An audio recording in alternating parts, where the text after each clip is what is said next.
artinya?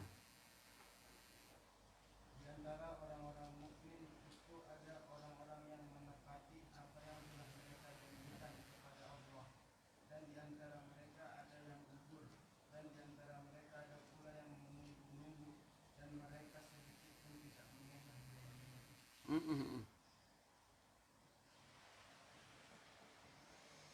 Nah,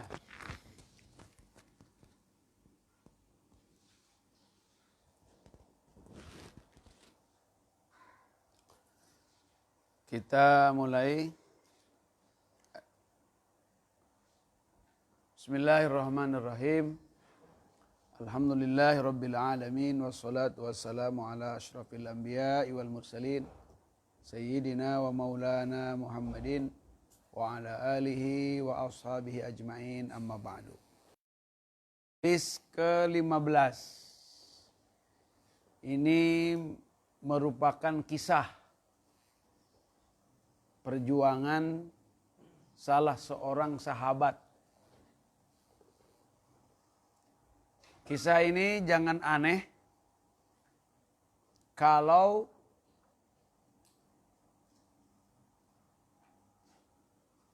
sahabat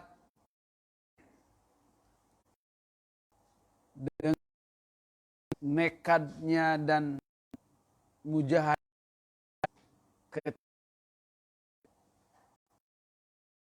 di antara ulama-ulama yang menafsirkan bahwa ini salah satu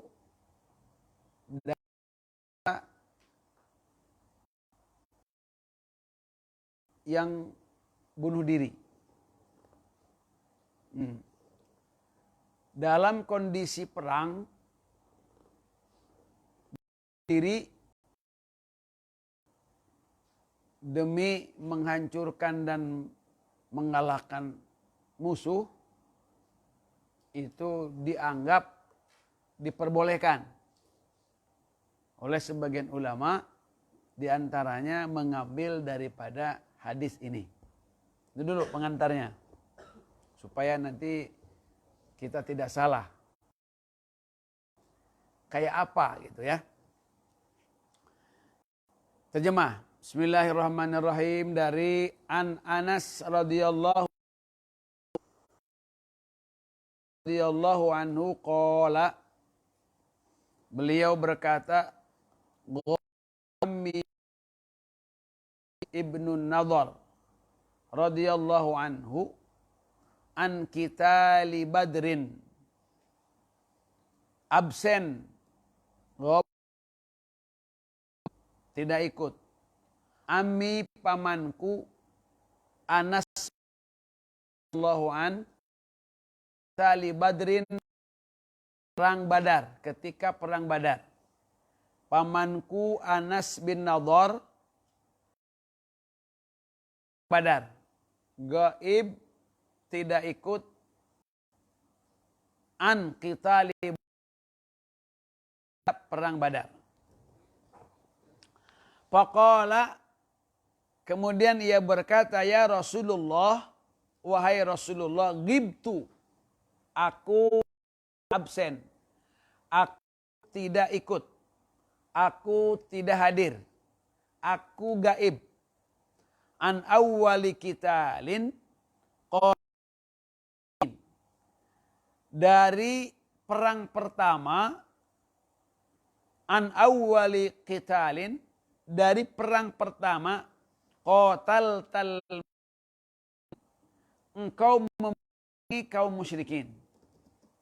Perang Badar nih. La inillahu ashhadani qitalal musyrikin la yuriyannallahu ma asna. Seandainya Allah mempersaksikan aku, memperlihatkan aku berperang melawan kaum musyrikin, itu Allah akan tahu apa yang aku lakukan. Luar biasa ini. Luar biasa ini ya. Masya Allah. Beliau tidak ikut perang Badar. Kemudian ini dikatakannya menjelang perang.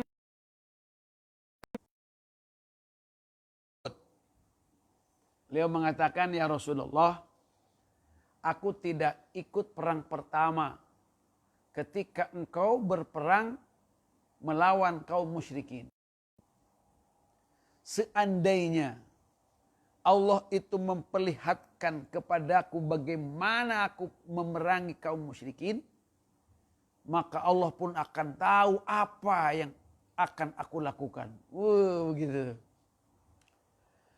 Falamma kana yaumu Uhudin, tak kala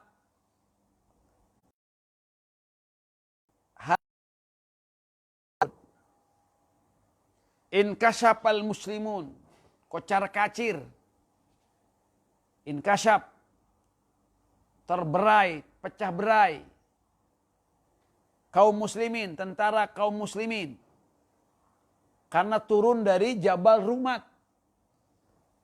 Turun dari Jabal Rumat. Sehingga acak-acakan tentara kaum muslimin itu. Faqala. Kemudian ia berkata, Allahumma ya Allah, a'tadhiru ilaika mimma sana'a haula, yakni ashabuh. A'tadhir, aku beruzur. Artinya apa? Beralasan. Mengadu kepadamu mimma sonahula. Mengaku salah. Mimma sonahaula. Apa yang telah dilakukan oleh mereka. Ashabuh, maksudnya sahabat-sahabatnya. Karena tidak ikut atau tidak turut kepada perintah Rasul sallallahu alaihi wasallam. Wa abra'u ilaika mimma sanahula, yakni al-musyrikin.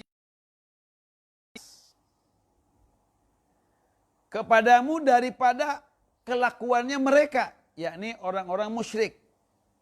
Artinya aku mohon maaf ya Allah kepadamu atas perbuatan sahabat-sahabatku, gitu kira-kira, ataziru maksudnya. Aku mohon maaf ya Allah atas perbuatan sahabat-sahabatku.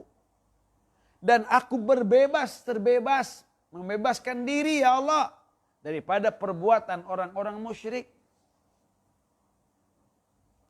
Ini tolong ada penafsiran terhadap pecah belahnya tentara umat Islam ketika perang Uhud. Hati-hati. Perhatikan, kita punya etika terhadap para sahabat. Ulangi lagi ya. Kita punya etika. La tasubu ashabi.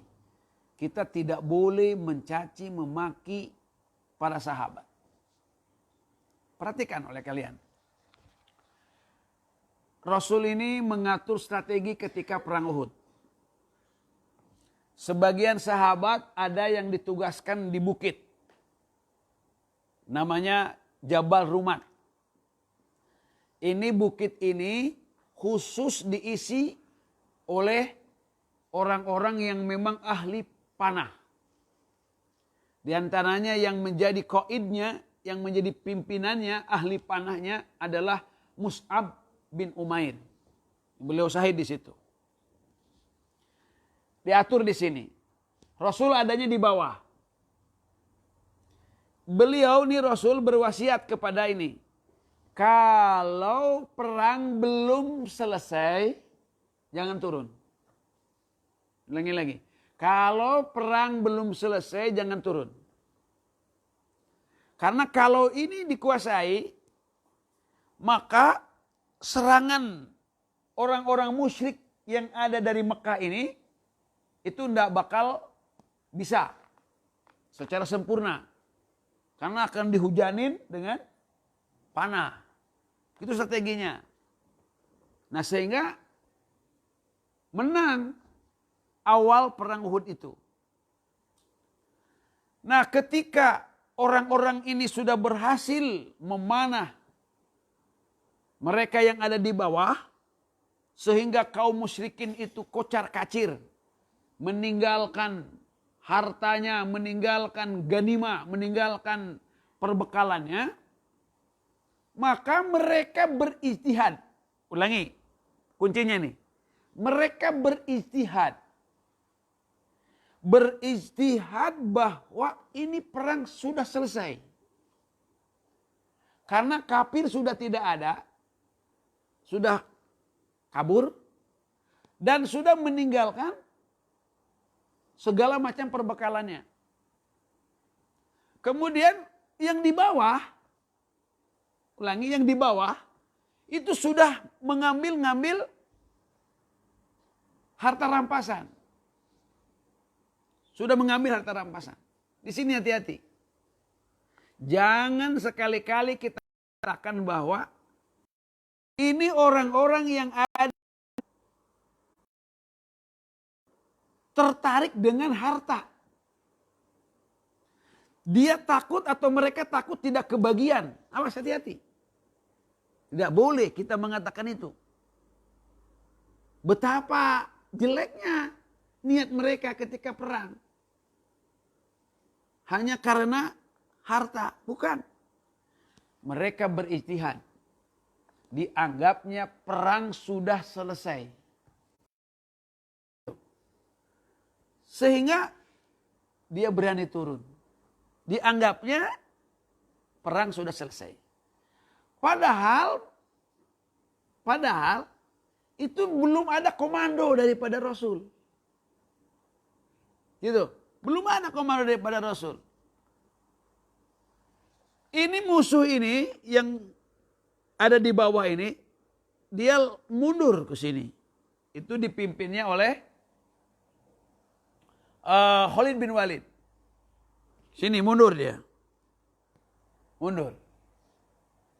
Ini turun hasil ijtihad tadi. Kita bilangnya itu hasil ijtihad. Ijtihadnya para sahabat. Kenapa? Karena kalau dia sudah berijtihad, benar dapat 3. Salah dapat 1. Kita tidak tahu terlepas apa niatnya, tidak.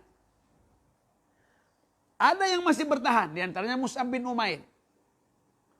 Turunlah mereka ke situ. Karena menganggap perang sudah selesai. Sehingga turunnya tidak melanggar perintah Rasul. Itu ijtihadnya. Nah, akan tetapi ternyata kan perang ini belum selesai. Ulangi, perang belum selesai. Mereka turun bukan karena harta. Begitu husnuzon kita kepada para sahabat. Turun itu. Kemudian di sini dari kejauhan orang-orang musyrik itu melihat tempat strategis ini sudah dikosongkan oleh tentara-tentara sehingga naik ke situ tanpa ada penghadangan daripada pasukan pemanah tentara-tentara muslim sehingga masuk ke sini. Terkuasailah tempat strategi yang disebut oleh Rasul ini atau yang ditunjuk oleh Rasul ini, maka dengan mudahnya mereka itu seperti umat Islam menjatuhkan panah-panahnya kepada tentara orang musyrik itu. Nah, dalam keadaan tempat atau Jabal Rumat ini terkuasai oleh orang-orang musyrik, oleh orang kafir, maka terkocar-kacirlah inkisab tentara muslim itu. Nah, ini maksudnya inkasapal muslimun.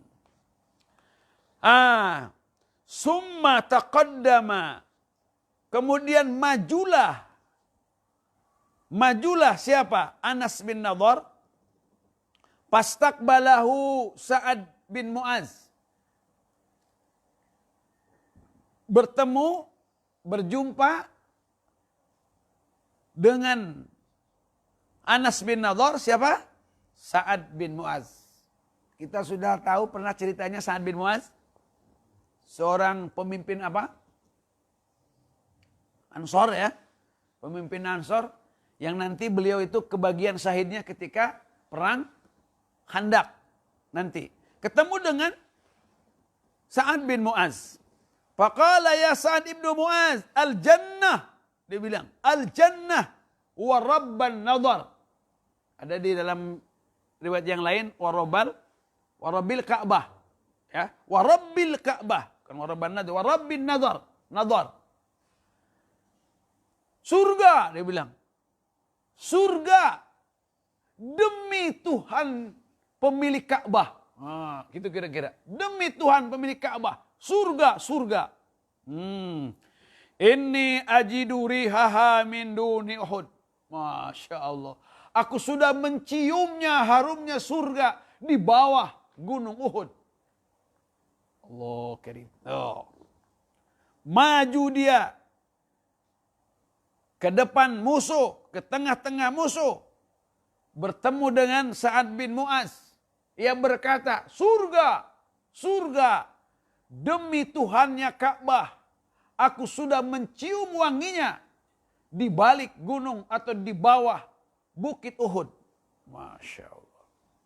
Qala Sa'ad, famastata'tu ya Rasulullah ma sana'a. Sa'ad menceritakan tentang perilaku daripada Anas bin Nadar ini. Ya Rasulullah, aku tidak sanggup. Mastata'tu, aku tidak sanggup ya Rasulullah. Ma sana'a. Melakukan apa yang dilakukan oleh siapa? Anas bin Nadar. Gimana? Fawajadna bihi itu bid'an wa samanina darbatan bisayf. Kami semuanya menemukan di badannya Anas bin Nadar itu beberapa 80 lebih. Begitu bilang kiranya. 80 lebih bekas pukulan pedang. Allah karim. Wa ta'natan birumhin. Tikaman 80 lebih tikaman apa namanya kalau tombak. Kemudian auramyatan bisahmin. Ujung panah 80 lebih tebasan pedang. Kemudian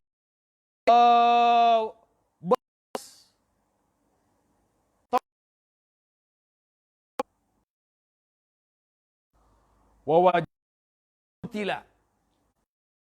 Aku menemukan ia telah terbunuh. Wa massala bihil musyrikun. Orang-orang musyrik itu mencabik-cabik, mencincang masalah itu. Dicincang, dipisah-pisah apanya? Badannya itu. Allahu Akbar. Fama arafahu ahadun. Seorang pun tidak ada yang mengenal kecuali saudarinya, saudara perempuannya. Ada apanya? Bibananihi. Dia ada ciri di mana? Di jari. Ketahuannya dari jari-jari. Jari potongan-potongan jari siapa ini? Anas bin Nadar. Ketahuannya oleh putri, saudarinya. Berarti saudara perempuannya. Sahabat-sahabat bilangnya nggak kenal lagi. Udah acak-acakan. Udah dicincang. Allah karim. Qala Anas.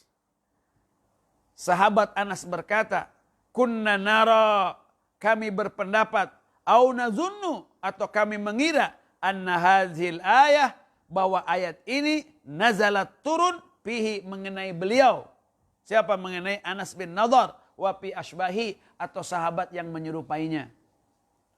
Karena yang gugur, yang tercabik-cabik itu diantaranya adalah Asadullah wa Asadu Rasul. Siapa? Hamzah. Juga ada lagi di sana, siapa lagi? Seperti Mus'ab bin, patah-patah tangannya itu.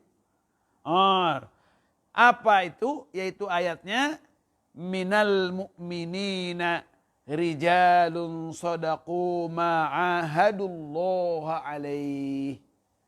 Ada orang-orang mukmin itu, di antara orang mukmin itu, orang-orang yang memang benar apa yang telah mereka janjikan kepada Allah, menepati janjinya yang telah dijanjikan kepada. Coba baca biar keras. Mana tadi? Baca. Minal mu'minin. Lambat. Lihat di dalam surat Al-Ahzab ayat 23. Seperti itulah kisahnya sahabat. Perhatikan oleh kita semuanya. Bagaimana mereka itu sudah tidak takut mati. Kematian ketika perang bersama Rasul ini merupakan syahid. Syahid itu adalah kematian termulia menurut kacamata agama. Dan bagaimana yakinnya para sahabat ketika ia berperang itu untuk meraih kesyahidan sangat luar biasa. Kemudian ucapan mengenai surga, aku telah mencium wanginya surga. Allah Karim. Betapa yakinnya mereka. Kematian itu hanyalah sebagai sarana syarat saja untuk meraih surganya Allah Subhanahu wa taala. Keyakinan mereka betul-betul yakin. Mati di dalam syahid itu adalah betul-betul hidup. Wala tahsabannalladzina qutilu fi sabilillahi amwata. Jangan kalian mengira orang-orang yang mati di jalan Allah itu adalah mati. Bal ahya. Mereka itu hidup. Mereka itu hidup. Ini santri coba. Kalau kita coba lihat. Bacalah. Cerita mengenai kehidupan. Cerita mengenai syuhada Uhud. Syuhada Uhud. Itu pernah ada peristiwa di Uhud itu. Pernah banjir, sampai-sampai makam syuhada itu tergenang. Apa yang terjadi coba? Itu darahnya masih segar. Padahal itu udah puluhan tahun. Kemudian ini jari-jarinya atau anggota tubuhnya itu masih segar. Kenapa itu? Itu membuktikan mereka itu adalah hidup. Mereka itu hidup. Dan Syah dan Rasulnya hanya meninggal ketika perang di jalan. Kata Nabi kalau di jalan atau ketika kalau begitu laqalil. Berarti syuhada. Tidak, kata Nabi. Orang yang kena sakit perut, syahid. Orang yang nipas. Nipas itu apa? Karena melahirkan. Syahid. Bukan jadi kuntilanak. Beranak dalam kubur. Astagfirullahaladzim. Kemudian kata Nabi, at-ta'un. Corona. Subhanahu wa ta'ala. Sekarang mereka itu yang meninggal dunia karena corona, orang mukmin meninggal dunia karena corona, tidak diterima, dijauhkan dari keluarganya. Masya Allah, masya Allah. Mereka syahid, syuhadanya Allah Subhanahu wa ta'ala. Semoga mereka yang menjadi syahid, walaupun bukan karena perang, itu betul-betul syahid sama yang atau memerangi COVID-19. Para dokter, para suster, para petugas rumah sakit, sudah puluhan mungkin ratusan meninggal dunia di Indonesia ini. Yang mukmin pasti akan menerima syahadah dari Allah Subhanahu wa ta'ala. Wallahu alam bissawab.